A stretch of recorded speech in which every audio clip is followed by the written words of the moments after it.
오늘 말씀 열왕기하 12장 7절부터 16절 말씀, 열왕기하 12장 7절부터 16절 말씀까지 제가 가진 성경으로 구약 성경 582페이지에서 583페이지 정도 됩니다. 열왕기하 12장 7절부터 16절 말씀.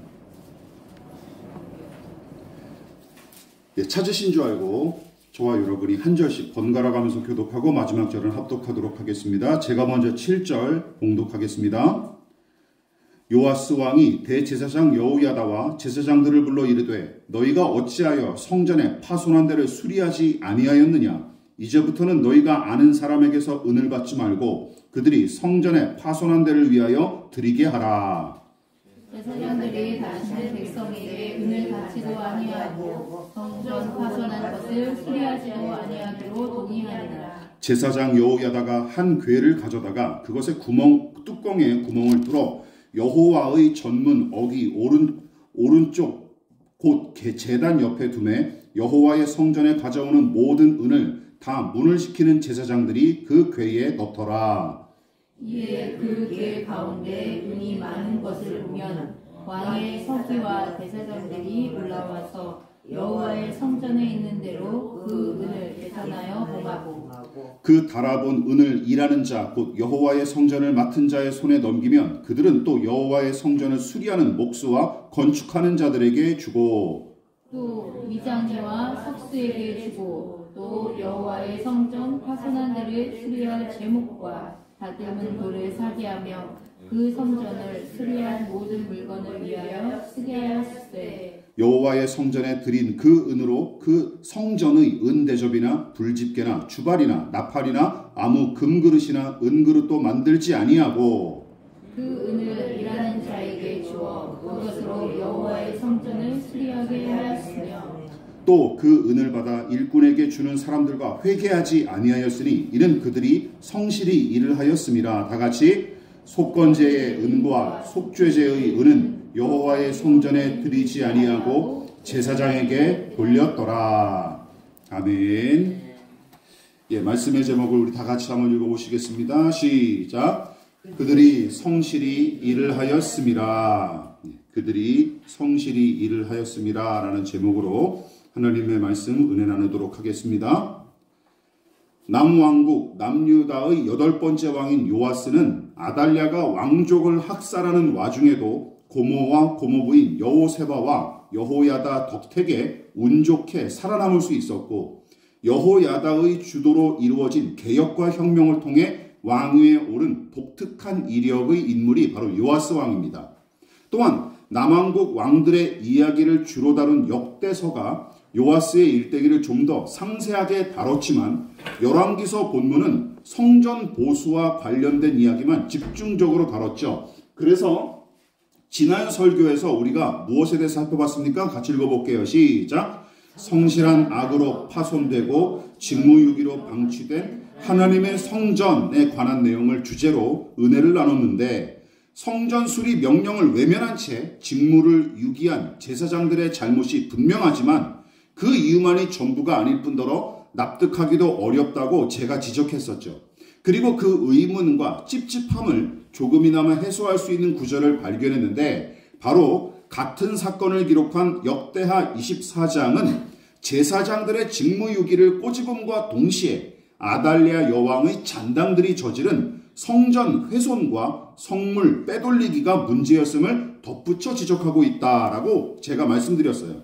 그러니까 반복된 훼손과 약탈은 제사장들에게 분명히 피로감을 안겨줬을 테고 차츰차츰 야 이거 수리해봤자 다 말짱 도루묵이구나 하는 생각이 그들의 전반적인 분위기를 형성하다가 끝내는 직무를 유기하고 왕의 명령마저 외면하는 지경까지 이른 것 같습니다. 게다가 아달랴의 잔당들이 끈덕지게 악을 저지르는 반면 거기에 대응해야 될 제사장들은 무기력하게 널브러진 상태였으니 성전과 제사장들을 위한 세금과 헌금은 백성의 신임을 잃은 상태에서 제대로 걷어질 리도 없었습니다. 아달랴의 아들들과 그 추종자들은 쥐새끼들 마냥 성전의 일부분을 훼손하고 성물을 조금씩 약탈하는 짓을 단지 성실하게 저질렀을 뿐입니다. 그런데 그 결과로 엄청난 일이 벌어졌죠. 요아스 왕의 권위는 알게 모르게 약화된 것은 물론이고 성전 관리에 책임을 맡은 제사장들은 무기력한 종교인으로 변질돼 버렸으며 남유다 백성한테는 종교와 정치를 혐오하도록 부추겨서 결국은 방관자로 전락시켰습니다. 그렇다면 악의 성실성, 성실한 악에 대항하는 방법은 무엇이었습니까? 지난주에 설교의 결론이 이것이었죠. 성실하게 악을 저지르는 자들과 싸우는 방법은 성실하게 선을 행하는 것입니다. 또한 사람의 반응이나 환경에 굴하지 않고 성실하게 선을 행할 수 있는 힘, 유지할 수 있는 힘은 어디서 옵니까? 오직 하나님에 대한 전폭적인 신뢰와 소망에서 비롯되는 것입니다.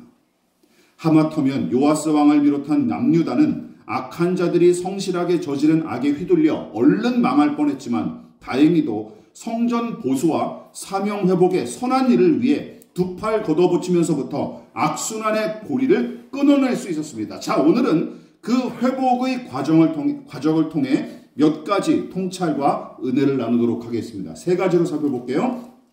첫 번째 같이 읽어보겠습니다. 시작. 자기 반성에 있는 제사장들의 권리 포기. 자, 이게 무슨 말인지 잘 들어보십시오.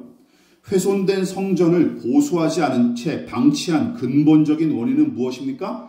아달랴의 아들들과 그 추종자들이 지속적으로 성전을 파괴하고 성물을 약탈했기 때문이지만 제사장들이 파손된 부분을 수리하도록 지시한 이 왕의 명령을 깡그리 무시하고 오랫동안 직무를 유기한 잘못은 그 어떤 핑계조차 될 수 없을 정도로 뚜렷하고 명백했습니다. 물론 제사장들의 입장을 아예 헤아리지 못하는 바는 아니죠. 아까도 말씀드렸지 않습니까? 밑빠진 독에 물 붓기나 아니면 그리스 로마 신화에 등장하는 시시포스의 저주처럼 꼼꼼하고 성실하게 감당한 일이 매번 허투루 돌아가기를 반복하면 즐거운 마음으로 꾸준한 일을 감당할 사람이 얼마나 되겠습니까? 거의 힘들죠. 그러나 결과가 어떠하든 수리한 부분이 또다시 훼손되었든 왕이 명령한 일이고 그것이 선하게 그리고 마땅히 감당할 일이었기에 제사장들은 끝까지 직무를 감당했어야 마땅합니다. 농사를 생각해 보십시오. 어제 뽑았던 잡초가 한번 뽑으면 다시 안 자라납니까? 아니죠. 오늘과 내일 또다시 자라나는 탓에 매일 농작물 주변을 살피며 잡초 제거를 반복하는 것이 농부의 일인 것처럼 제사장들도 성전 수리의 직무를 꾸준히 성실하게 감당했어야 옳습니다. 그렇지만 시간이 가면 갈수록 이 사명에 대한 책임감이 점점 무뎌지다가 나중에는 이 문제를 전혀 염두에 두지 않은 상태까지 전락한 게 틀림없어요. 그래서 요아스 왕은 제사장들의 우두머리인 여호야다 대제사장을 불러서 그들의 직무유기를 신랄하게 비판했죠. 또한 제사장들의 직무유기가 너무 오랫동안 누적됐던 문제였던 까닭에 자체 정화가 힘들 거로 판단한 왕은 어떻게 조치합니까? 징계와 개선의 차원으로 제사장들이 아예 이 일에서 완전히 손을 떼게끔 조치를 해버려요. 그와 동시에 외부 담당자가 헌금과 세금을 전담하여 운용하도록 명령합니다. 자, 그 내용이 7절에 잘 드러났어요. 7절 같이 읽어볼까요? 시작. 요아스 왕이 대제사장 여호야다와 제사장들을 불러 이르되 너희가 어찌하여 성전에 파손한 데를 수리하지 아니하였느냐? 이제부터는 너희가 아는 사람에게서 은을 받지 말고 그들이 성전에 파손한 데를 위하여 드리게 하라. 이게 무슨 뜻입니까? 지금까지는 어떤 식으로 이루어졌냐면 성전의 회계를 담당하는 자가 헌금과 세금을 거두었고 제사장들에게 먼저 전달을 했어요. 그 이유인즉슨 모든 수입과 지출에 대한 권한이 누구에게 있던 거예요? 제사장들에게 주어졌기 때문입니다. 그래서 거두면 무조건 제사장들에게 갖다 바친 거예요. 그런데 요아스 왕이 그 제사장들의 권한을 박탈해버린 겁니다. 박탈해버린 거예요. 그러니까 이렇게 얘기한 거예요. 더는 회계 담당자로부터 돈을 받아 거두지 말고 성전을 수리하는 담당자가 쓰도록 직접 넘기게 하시오라고 말한 거예요. 아시겠죠? 만일 우리가 당시 제사장들의 입장이라면 어떠했을까요? 아니 여러분 생각해 보십시오. 요즘도 되도 않게 제사장들의 후회랍시고 떠버리는 목사들이 국가기관이나 교인들에게 이런 요구를 든다면 어떤 반응을 보일까요? 몇 년 전 개신교 목사들이 종교인 과세에 관해 뭐라고 얘기했습니까? 종교 탄압을 운운하며 난리쳤던 일들을 생각해 보십시오. 불과 몇 년 전이에요. 3, 4년 전이에요. 예?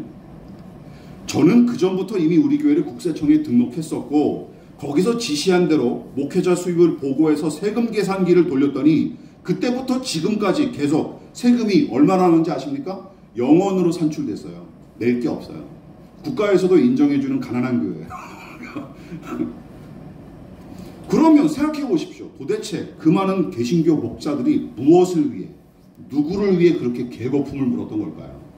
예, 대형교회를 위해서죠. 몇몇 대형교회를 위해서 그렇게 계거품을 물었던 거예요. 행동대장이 돼서. 말도 안 되는 일이죠.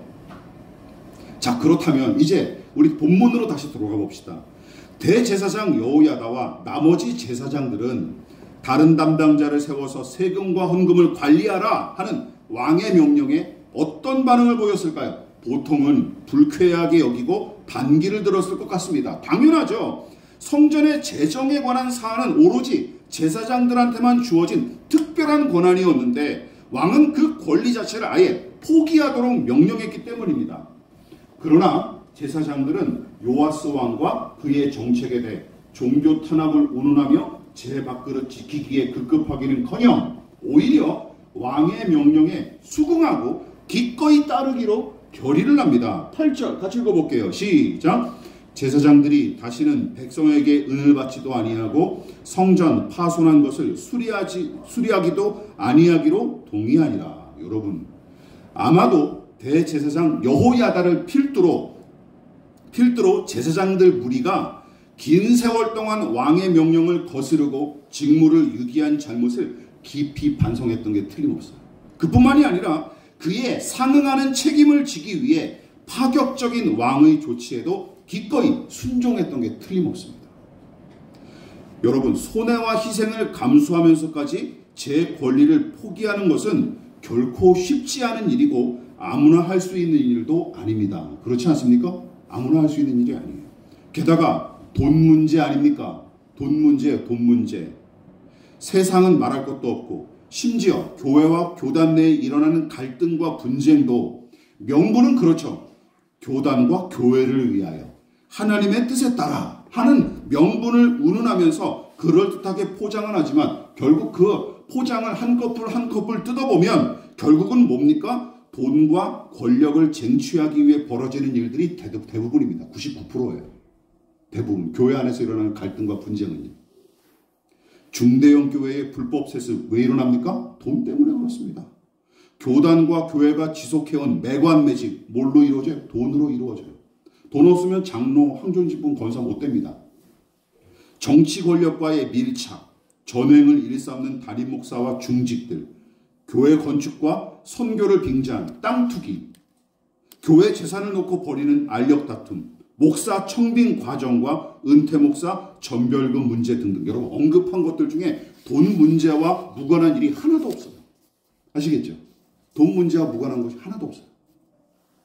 하물며 당시 제사장들은 어떠했겠습니까?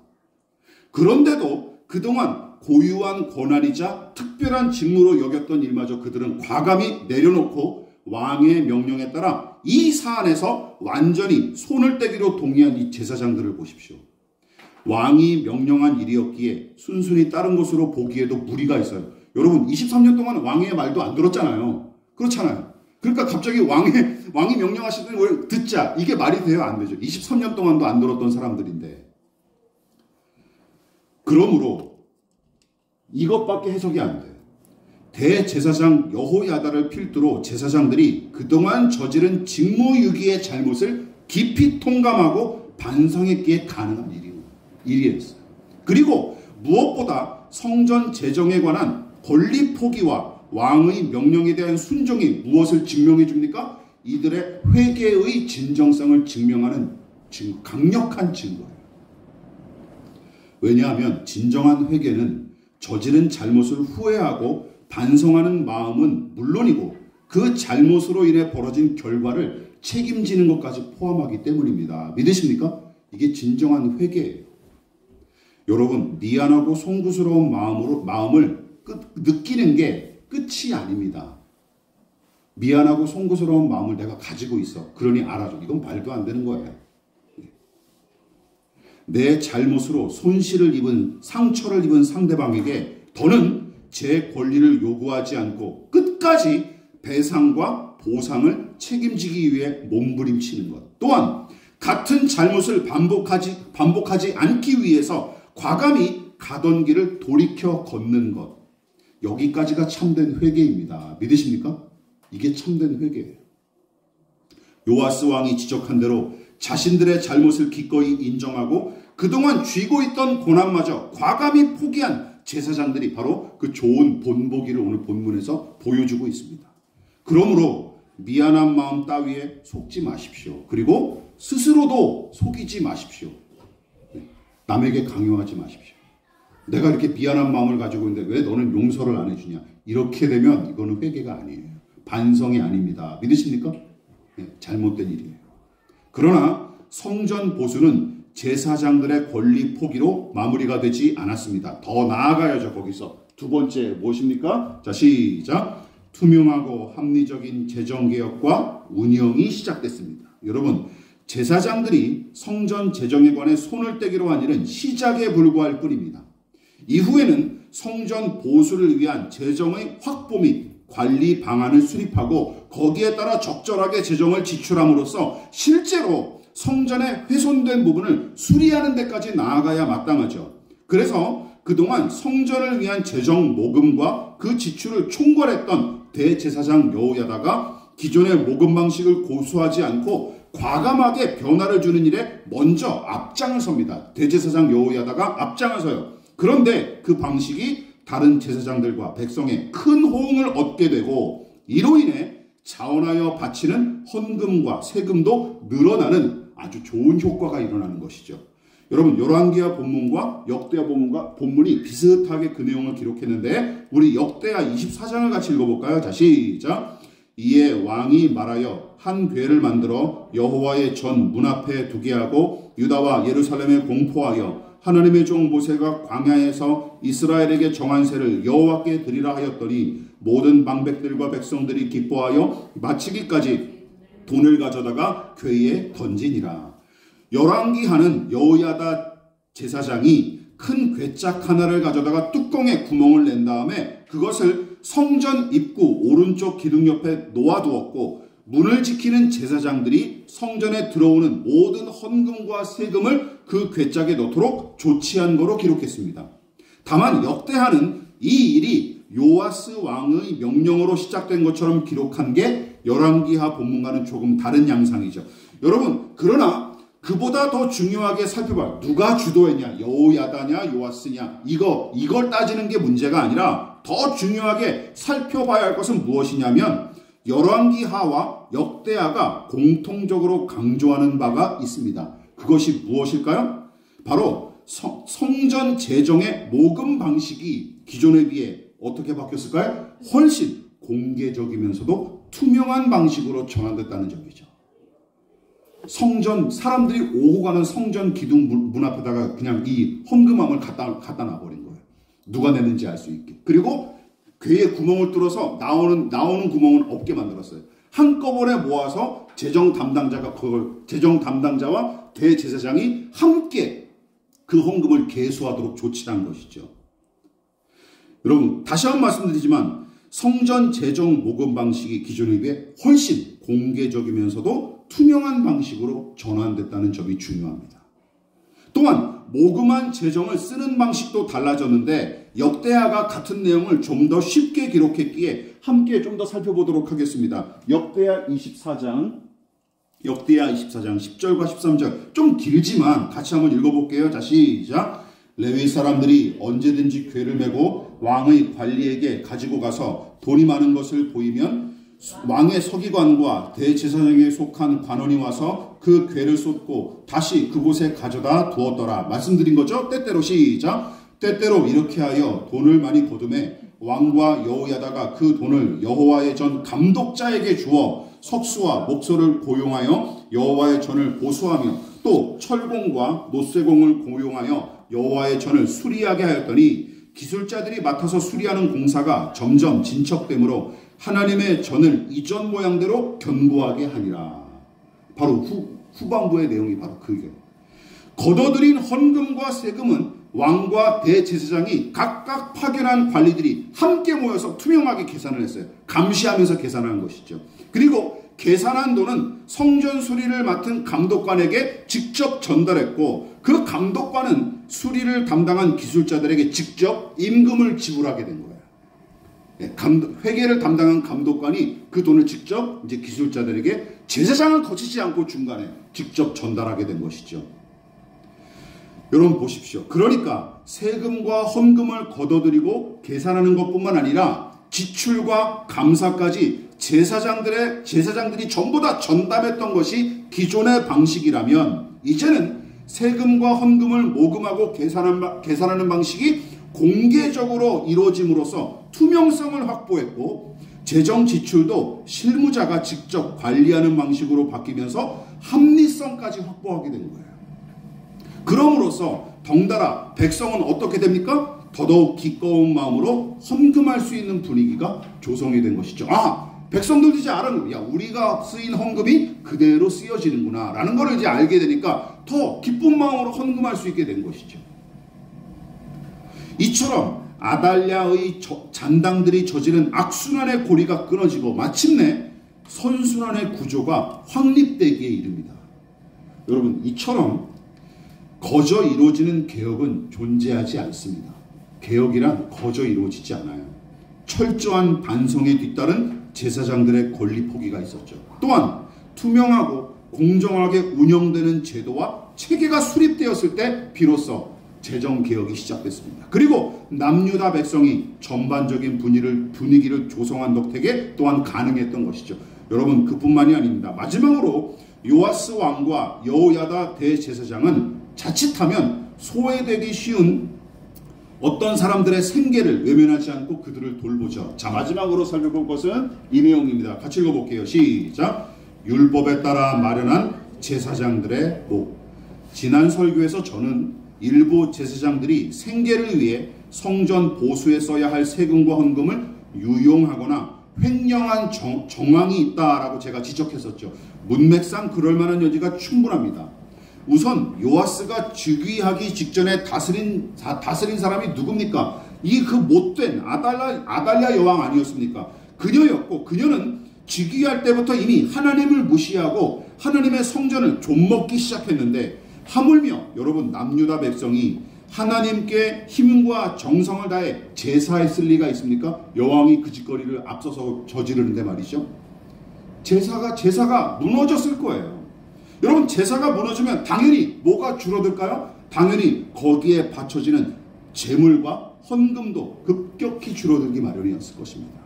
그러면 덩달아 어떤 일이 발생할까요? 제물의 일부와 헌금을 통해 생계를 충당했던 제사장들의 형편도 점점 어려워질 수밖에 없습니다. 당연하죠. 그렇게 6년을 보낸 거예요. 아달랴 통치하에서. 제사장들의 생계가, 일상이 남아나겠습니까? 레위 제사장들이 아주 허덕였을 거예요. 일부를 제외하고. 게다가 요아스가 즉위한 이후에도 23년씩이나 어느 누구도 성전 보수에 거의 관심이 없던 것으로 보면 하나님께 제사하는 일은 물론이고 제물과 헌금을 바치는 일도 점점 더 위축됐을 게 빤했을 텐데, 여러분, 제사장들이 이슬만 먹고 사는 것도 아니고, 이슬만 먹고 사는 것도 아니고, 나중에는 생계조차 이어가기가 힘들 정도로 어려움에 처한 제사장들이 허다했을 것입니다. 그래서 일부 제사장들은 어떤 짓을 벌였던 거예요? 헌금을 횡령하고 착복하는 작태가 심심찮게 일어났고, 백성은 그런 작태를 지켜보면서 어땠을까요? 야, 헌금하면 안 되겠다, 이런 생각이 들죠. 누가 그 꼬락소리를 보고 막 그렇게 헌금을 할 수가 있겠습니까? 기쁜 마음으로. 인색하게 굴었을 게 빤합니다. 그러나 다행히도 성전 보수와 재정 개혁이 요아스 왕과 여호야다 대제사장의 주도로 순적하게 진행됐고, 레위 제사장도 오랜 직무유기에 대한 책임을 지며 개혁과 보수에 적극적으로 동참했으니 남유다 백성도 이제는 세금과 헌금을 바치는 일에 힘썼을 뿐만 아니라 더 기쁜 마음으로 그 일에 참여하기 시작했습니다. 그때 요아스 왕과 여호야다가 한 가지 조치를 더함으로써 재정개혁의 활용점정을 찍습니다. 바로 16절이에요. 마지막 절이었죠. 읽어볼게요. 시작. 속건제의 은과 속죄제의 은은 여호와의 성전에 드리지 아니하고 제사장에게 돌렸더라. 여러분, 구약시대의 제사는 하나님께 제사하는 목적에 따라서 그 형식이나 방식이 조금씩 달라지는 것이 특징인데, 간단히 말해 여기서 언급한 속죄제와 속건제는 이런 뜻이 있습니다. 속죄제는 인간이 하나님께 지은 죄를 용서받기 위해 드리는 제사. 간단히 얘기하자면 더 복잡하지만, 속죄제나 속건제 원래는 딱 똑같은 말인데 한자만 바꾼 거예요. 성물을 범하거나 율법의 명령을 어겼을 때 혹은 타인에게 죄를 지은 경우에 시행하는 제사가 바로 속건제라는 것이었습니다. 그런데 두 제사 모두 공통점이 무엇이냐? 죄를 용서받기 위해 드리는 제사다라는 것이죠. 또한 율법이 두 제사에 쓰인 제물 등을 제사장의 몫으로 오롯이 남겨두기를 명령한 것도 큰 특징입니다. 민수기 18장 같이 읽어볼까요? 자, 시작. 지성물 중에 불사르지 아니한 것은 내 것이라. 그들이 내게 드리는 모든 헌물의 모든 소제와 속죄제와 속건제물은 다 지극히 거룩한 즉 너와 내 아들들에게 돌리리니. 대제사장 아론에게 하신 말씀이니까 제사장들에게 하신 말씀이에요. 그러니까 왕과 대제사장은 율법의 명령에 따라 속죄제와 속건제로 바친 제물과 헌금을 제사장들의 생계에 보탬이 되도록 함으로써 횡령이나 착복의 여지를 남기지 않게끔 조치합니다. 다시 말해 제사장들의 생계를 돕기 위해 속죄제와 속건제에 바친 은을 제사장들의 품삯으로 제공했고, 그것은 단순히 인간적인 정을 넘어서 율법의 명령에 대한 순종의 성격으로 시행하는 것이 더 강합니다. 믿으십니까? 율법의 명령은 그러니까 왕과 백성과 제사장들이 이제 서서히 회복하기 시작한 거예요.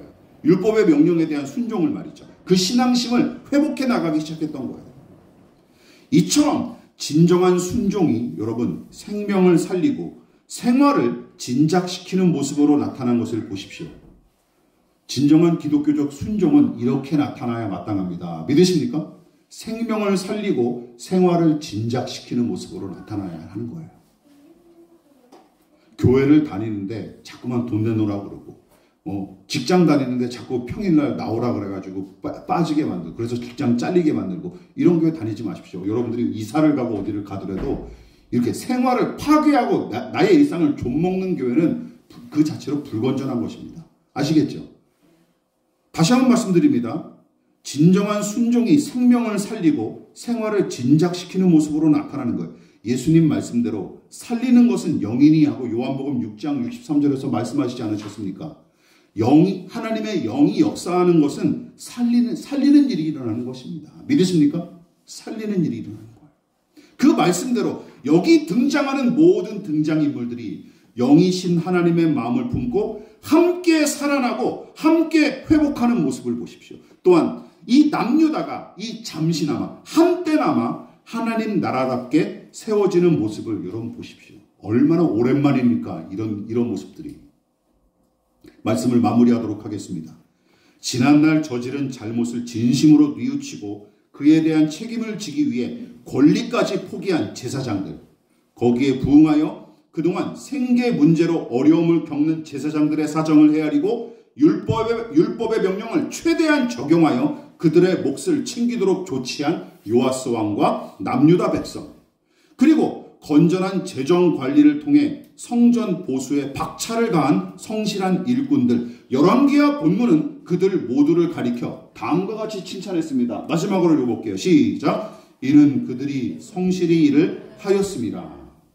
물론 이 구절에서 언급한 그들은 성전 보수를 책임진 감독관들을 가리키는 말이지만 본문에 등장하는 모두가 책임감과 성실함으로 자신의 직무를 감당한 까닭에 모두를 향한 칭찬으로 확대 해석하더라도 저는 무방하다고 봅니다. 믿으십니까? 모두를 향한 칭찬으로 봐도 무방해요. 그리고 저는 이 원고를 작성하다가 우리 교회 생각을 많이 했습니다. 주일 예배 인원이 아이들까지 합해서 15명에서 20명 사이를 오락가락하고 어떤 때는 10명 남짓 모여 예배하는 작은 교회. 제가 석사동에서 단독 사역을 시작했던 2010년부터 2012년 6월까지는 아시는 분들은 아시겠지만 관리비와 세금과 선교비 지출을 우선하느라 사례비조차 온전히 받지 못하는 달이 허다했고 심지어 어떤 때는 한 푼도 챙기지 못한 채 건너뛴 달도 여러 번 있었습니다.